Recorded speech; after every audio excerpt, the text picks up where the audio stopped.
Placing the hardware configuration online gives you a nice graphical view of the system and helps to identify where problems exist. Click the Online button. There's a fault mark on the CPU and on the interface module IM151-1 of the ET200S family. While online, double-click the CPU to open the Module Information tool.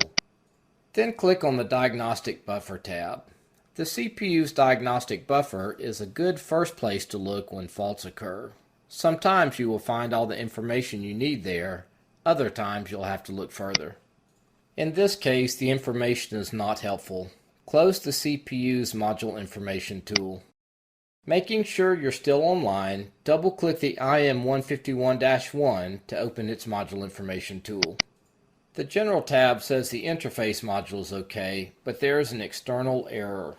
Click the DP Slave Diagnostics tab.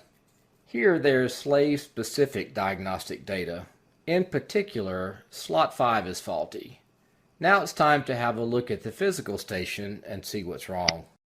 After inspection, it turns out that the submodule had been hit with an object and broken. The wiring terminal module, interestingly, was not damaged. A new submodule was plugged in and the problem fixed.